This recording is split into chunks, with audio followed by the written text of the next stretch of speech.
한참 연말입니다. 연말이 되면 저희는 좀 바빠집니다. 한 해를 결산하는 시기가 되었기 때문입니다. 그렇게 우리는 우리가 하는 일마다 평가를 받게 됩니다. 그런데 평가는 우리 마음을 좀 불안하게 만드는 것 같습니다. 어떤 일의 결과를 얻기 위해서 준비한 과정과 그 일을 하기까지 쏟았던 노력이 평가에 따라서 헛수고가 되는 경우들이 종종 있고, 또 평가를 어떻게 받는지에 따라서 우리의 가치가 결정된다고 생각하기 때문입니다. 그래서 좋은 평가를 받으면 인정받는 것 같아서 마음이 놓입니다. 기분도 좋아집니다. 그런데 평가의 결과가 좋지 않으면 굉장히 속상하고 마음이 아파집니다. 인정받지 못하는 느낌이 들기 때문입니다. 지금까지 힘들게 노력한 과정도 의미가 없어지는 것 같아서 굉장히 속상할 때가 있습니다. 그런데 이러한 평가는 생각보다 우리 주변에서 쉽게 받을 수 있게 되는 것 같습니다. 하다못해 식사를 준비할 때도 그렇습니다. 가족들을 위해서 뭔가 열심히 요리를 했는데 가족들이 먹으면서 좀 짜다, 이건 좀 탔다, 이건 좀 별론 것 같다, 이렇게 말을 들으면 굉장히 속상한 경우들이 있습니다. 제가 아이들을 위해서 뭔가를 했는데 아이들이 먹지 않고 다 남기는 게 말로 하지 않아도 그 어떤 평가보다 아픈 경우들이 종종 있습니다. 이렇게 평가의 결과에 따라서 우리가 기분은 좋고 또 나쁠 때도 있지만, 그래도 평가는 우리에게 필요합니다. 왜냐하면 내가 잘하고 있는 것이 무엇인지 알고 또 못하고 있는 것이 무엇인지 알아야 발전할 수 있기 때문입니다. 그래서 평가는 구체적이어야 합니다. 잘한 것이 있으면 무엇을 잘했는지 구체적으로 알려주어야 합니다. 그냥 잘했어요, 좋아요, 수고하셨습니다 라는 말보다 어떤 점이 이렇게 좋았어요 라고 말해야 장점을 보완하고 또 발전시킬 수 있습니다. 부정적인 평가도 구체적으로 말해주면 좋습니다. 어떤 점을 이렇게 보완하면 좋을 것 같습니다. 이건 이렇게 하는 것보다 이 방법을 사용하는 게 더 좋은 것 같습니다 라고 말을 해야 책망이 격려가 됩니다. 그냥 막무가내로 무엇을 잘못했는지도 모르는데 잘못했다고만 부정적으로 평가하게 되면 기분만 상하고 발전할 수도 없기 때문입니다. 어떤 점을 어떻게 보완해야 할지를 알게 되면 고치는 과정은 쉽지 않을 수 있지만 개선해서 더 좋은 모습이 될 수 있기 때문에 구체적으로 알려주는 것이 필요합니다. 이렇게 책망을 통해서도 발전할 수 있게 되는 것입니다. 그래서 오늘 요한계시록 2장의 내용을 보면 굉장히 신랄하게 평가를 하는 것을 보게 됩니다. 요한계시록 2장과 3장에서는 현재 튀르키예 서쪽에 위치한 아시아의 7교회에 보내는 편지의 내용입니다. 그래서 각 교회별로 칭찬과 책망을 보게 되는데, 칭찬을 먼저 하고 그 다음에 책망이 이어지는 구조입니다. 칭찬을 들으면 지금까지 해온 일에 대해서 보람을 느끼고 또 감사하면서도, 책망을 들으면 굉장히 아파집니다. 그래도 다행인 것은 잘못된 점이 무엇인지 알려주고 또 권면을 통해서 어떻게 개선해야 할지도 알려준다는 것에 있습니다. 그리고 말씀대로 고쳤을 때 분명히 얻을 수 있는 것, 하나님께서 약속한 것이 있기 때문에 더 소망을 가지고 고칠 수 있게 됩니다. 요한계시록 2장과 3장에서는 교회에 편지를 보낸 내용입니다. 하나님께서 교회에 편지를 보내신 이유를 먼저 보면은 마태복음 16장을 보면 예수님과 제자들의 대화를 볼 수 있게 됩니다. 마태복음 16장에서는 예수님이 제자들에게 물어보십니다. 너희는 나를 누구라 하냐? 그때 베드로가 이렇게 주님께 대답합니다. 주는 그리스도시요 살아계신 하나님의 아들이시니이다. 예수님이 이 대답을 들으시고 베드로에게 이렇게 말씀하십니다. 6장 18절의 말씀입니다. 내가 내게 이르노니 너는 베드로라. 내가 이 반석 위에 내 교회를 세우리니 음부의 권세가 이기지 못하리라. 예수님께서 베드로에게 말씀하신 것은 음부의 권세가 교회를 이기지 못할 것이다 라는 말씀입니다. 교회에 어려운 일은 늘 있었습니다. 교회가 처음 세워질 때는 로마의 압제와 핍박이 있었습니다. 그리고 고난과 핍박, 죽음의 위협 앞에서 주님을 어쩔 수 없이 등져야 하는 상황도 이어졌습니다. 이러한 고난과 동시에 그리고 고난이 어느 정도 지나간 후에는 이단의 위협이 있었습니다. 가만히 들어온 거짓 형제들이 정상적인 믿음의 길을 걸어가고 있는 그리스도인들을 흔들기 시작했습니다. 이들이 주장하는 것은 이렇습니다. 예수께서 인간의 몸을 입고 오신 인성을 무시하거나 아니면 예수께서 하나님의 아들이심을 무시하는 예수님의 신성을 부인하거나 아니면 혹은 예수께서 부활하셨을 때 사람의 몸을 입고 오신 것이 아니라 환상으로 오셨다. 이걸 가현설이라고도 하는데 이런 것을 주장하기도 했고 잘못된 구원의 방법을 주장하는 영지주의자들도 있었습니다. 오늘 말씀 속에서는 니골라당이라든가 발람의 영향을 받은 사람들이라든가 이세벨의 영향을 받은 사람들을 말합니다. 교회는 계속해서 이렇게 고난과 핍박이나 이단의 어려움이 있었습니다. 앞으로도 교회가 당하는 이런 고난들은 끊이지 않고 계속될 것입니다. 그러나 우리가 확신할 수 있는 것은 주님의 말씀처럼 음부의 권세가 교회를 이기지 못한다는 것입니다. 소아시아 7교회는 모든 교회를 의미합니다. 과거부터 지금 현재까지 존재하는 모든 교회를 의미합니다. 하나님께서는 이런 교회들에게 편지를 보내셔서 지금 이 땅에 있는 모든 교회들에게 주님의 말씀을 전하고 계신 것입니다. 먼저 요한계시록 2장을 보면 7교회 중에 에베소, 서머나, 버가모, 두아디라 교회에 보낸 편지의 내용입니다. 먼저 첫 번째인 2장 1절부터 7절의 내용은 에베소 교회에 보낸 편지의 내용입니다. 에베소 교회의 배경은 이렇습니다. 에베소는 그 당시 무역의 중심지였고 소아시아의 가장 큰 항구 도시였습니다. 당시에는 허영의 시장이라고 불릴 만큼 사치와 향락을 위한 물건들이 거래되었습니다. 그리고 이곳에는 세계 7대 불가사의라고도 불리는 아데미 신전이 있었던 곳입니다. 이 아데미는 다산과 비옥을 상징하고 여기에는 수천 명의 여사제들이 있었고 우상 숭배가 만연한 곳이었습니다. 뿐만 아니라 아우구스투스 황제를 비롯한 여러 황제를 섬기는 신전도 있었습니다. 2절을 보면 이러한 에베소 교회를 향한 칭찬을 보게 됩니다. 2절을 표준세 번역으로 제가 읽어드리겠습니다. 나는 내가 한 일과 내 수고와 인내를 알고 있다. 또 나는 내가 악한 자들을 참고 내버려 둘 수 없던 것과 사도가 아니면서 사도라고 지칭하는 자들을 시험하여 그들이 거짓말쟁이인 거짓말쟁이임을 밝히는 것도 알고 있다. 주님께서 분명히 알고 계신 것은 에베소 교회가 어떤 일을 했는지를 알고 계십니다. 이들이 어떤 수고를 했는지, 어떻게 참고 견뎌왔는지, 그리고 악한 자들을 용납하지 않은 것, 자칭 사도들을 걸러낸 것을 주님께서는 분명히 알고 계십니다. 3절에선 칭찬이 이어집니다.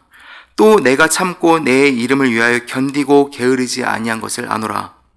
이렇게 에베소 교회는 주님의 말씀을 지키기 위해서 굉장히 수고하고 참고 견뎌온 교회였습니다.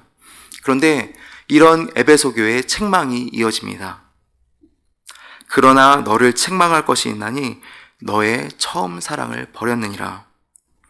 에베소 교회는 교리와 말씀은 지켰지만 사랑을 상실한 교회였습니다. 교리와 말씀은 지켰지만 사랑을 상실한 교회인 것입니다.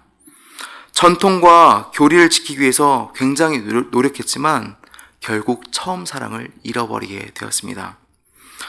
사도가 아니면서 사도라고 지칭하는 자들을 시험하여 그들이 거짓말쟁이라는 것은 밝혀냈지만 그 과정을 거치면서 사랑을 잃어버리게 된 것입니다. 그래서 에베소 교회에 계속해서 권면합니다. 그러므로 어디서 떨어졌는지를 생각하고 회개하여 처음 행위를 가지라. 만일 그리하지 아니하고 회개하지 아니하면 내가 내게 가서 내 촛대를 그 자리에서 옮기리라 라고 주님께서 말씀하십니다. 촛대를 옮긴다는 것은 교회를 제거하시겠다, 교회를 역사에서 아예 없애버리시겠다라는 의미입니다. 주님께서는 그렇게 하실 수 있으신 분이십니다.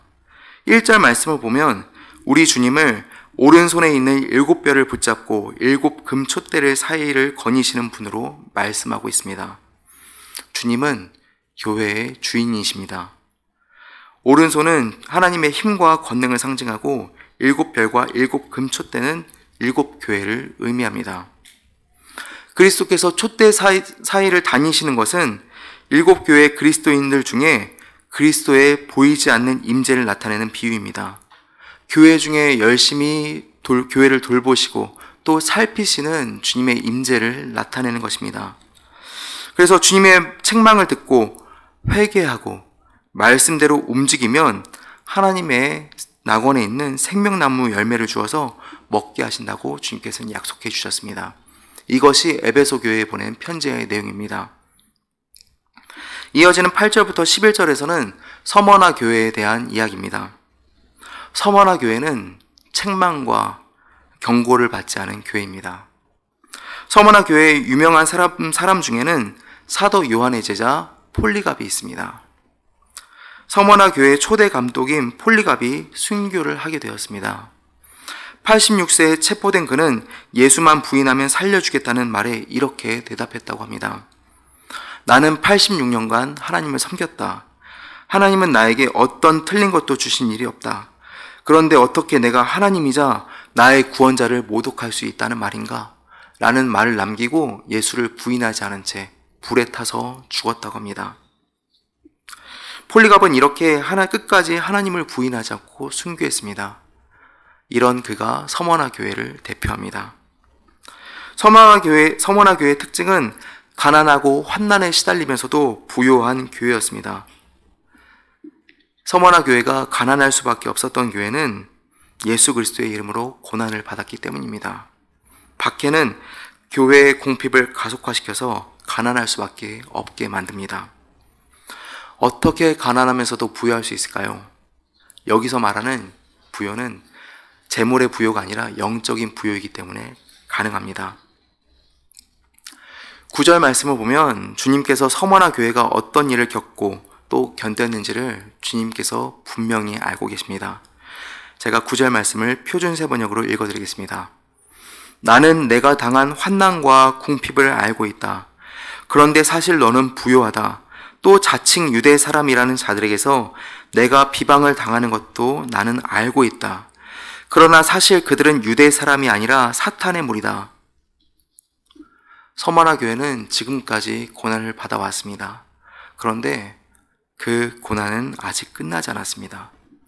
성도 중 몇은 감옥에 갇히는 일도 겪을 수 있게 될 것입니다.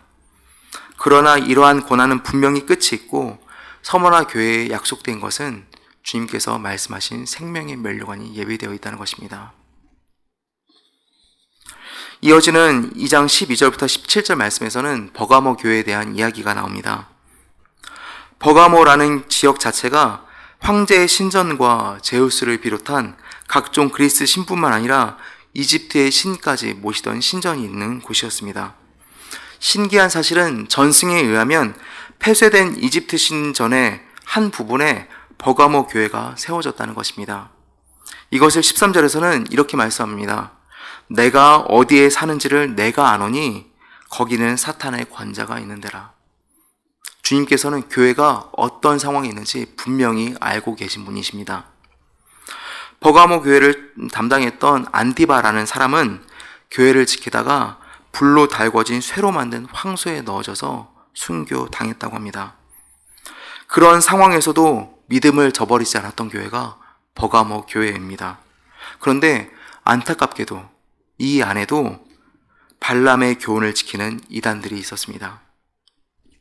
발람이 한 일은 우상의 제물을 먹게 하고 음란한 일을 이스라엘 백성들에게 저지르게 한 일입니다. 결국 버가모 교회가 하나님도 섬기면서도 우상을 섬기게 만든 사람들이 있었다는 것입니다. 이런 이들에게 주님께서 말씀하신 것은 동일하게 회개하라는 것입니다. 16절의 말씀을 보면 회개하라. 그리하지 아니하면 내가 내게 속히 가서 내 입의 검으로 그들과 싸우리라 라고 말씀하십니다. 회개하지 않을 경우 발람의 교훈을 지키는 자들, 니골라 당의 가르침을 따르는 자들을 날카로운 말씀의 검을 지니고 싸우실 것을 주님께서는 말씀하십니다. 분명히 돌이켜야 할 것입니다. 이어지는 18절부터 29절 말씀에서는 두아디라 교회에 대한 이야기입니다. 두아디라 교회가 있던 곳은 상업이 발전된 곳으로 자주색 옷감을 염색하는 기술이 발달된 곳이었다고 합니다. 두아디라에서 경제 생활을 하려면 길드라는 공동체에 소속되어 있어야 하고, 길드는 아폴로 신전과 연결되어서 길드원들이 이 신전을 경제적으로 후원하고, 또 후원할 때마다 신전의 창기들과 음행을 즐기는 경우가 빈번했다고 합니다. 이런 두아디라 교회를 향해서 칭찬의 말씀이 있습니다.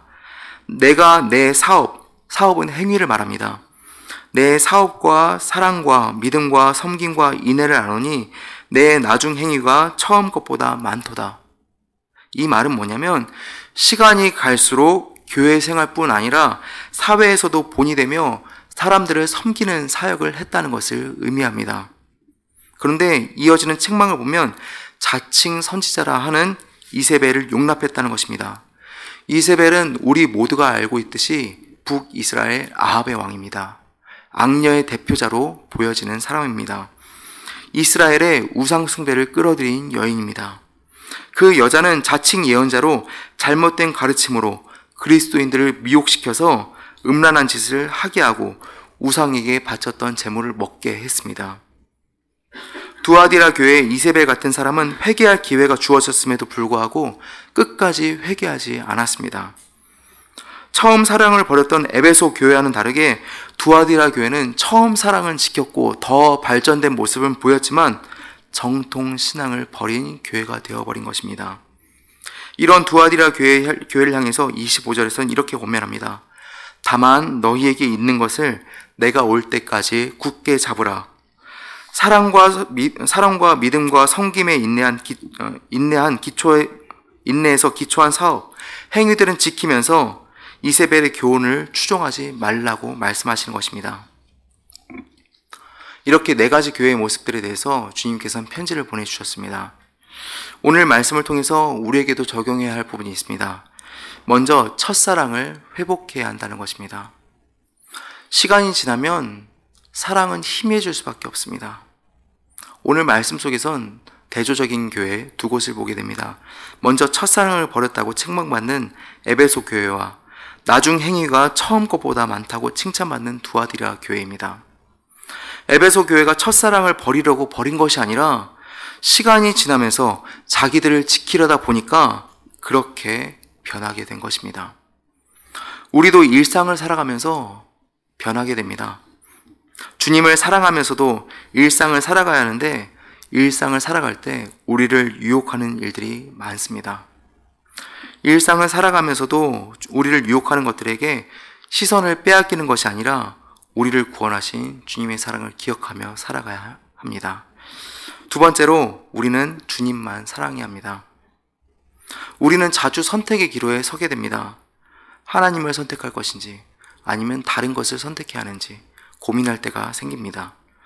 특히 중요한 일이거나 재정이 걸린 일이라면 더욱 그렇습니다. 그런데 우리가 기억해야 할 말씀이 있습니다. 마태복음 6장 24절에서는 이렇게 말씀합니다. 한 사람이 두 주인을 섬기지 못할 것이니 혹 미를 미워하고 저를 사랑하거나 혹 이를 중히 여기고 저를 경히 여김이라. 너희가 하나님과 재물을 겸하여 섬기지 못하느니라. 이 말씀을 듣고도 마음 먹고 주님을 섬기려고 선택하려고 하지만 주님께서 인도하시는 길은 때로는 쉬워 보이지 않고 어려워 보입니다. 좁은 문으로 인도하는 길이고 좁은 길로 가야 할 때만 있습니다. 그러나 우리는 좁은 문과 좁은 길로 가야 하는 것을 이미 알고 있습니다. 때로는 손해를 본다 할지라도 주님께서 인도하신 좁은 문과 좁은 문으로 나아갈 수 있는 저와 여러분들 되시기를 바랍니다. 세 번째로 이러한 경우 우리가 일상을 살아가면서 주님을 기억해야 한다는 것입니다. 예수님이 누구신지를 알아야 합니다. 이 말을 구체적으로 말씀드리면 예수께서 이 땅에 오셔서 우리를 위해 하신 일을 기억해야 한다는 것입니다. 우리의 신앙의 기초는 예수 그리스도의 십자가입니다. 예수께서 십자가에 달려 죽으심으로 나 한 사람의 죄값을 담당하시고 또 부활하심으로 우리를 구원하신 이를 늘 기억하며 살아야 합니다. 이렇게 되기 위해서는 어제 말씀드렸던 것처럼 말씀을 늘 읽고 듣고 지키는 삶을 살아가야 합니다. 이제 말씀을 마무리하겠습니다. 하나님께서는 일곱 교회가 겪고 있는 일들을 누구보다 잘 알고 계십니다. 그래서 그에 따른 칭찬과 책망을 하시면서 책망을 할 때는 어떻게 해야 되는지 권면의 말씀도 함께 해주셨습니다. 주님께서 일곱 교회에 주신 말씀은 지금 우리에게도 적용이 되는 말씀입니다.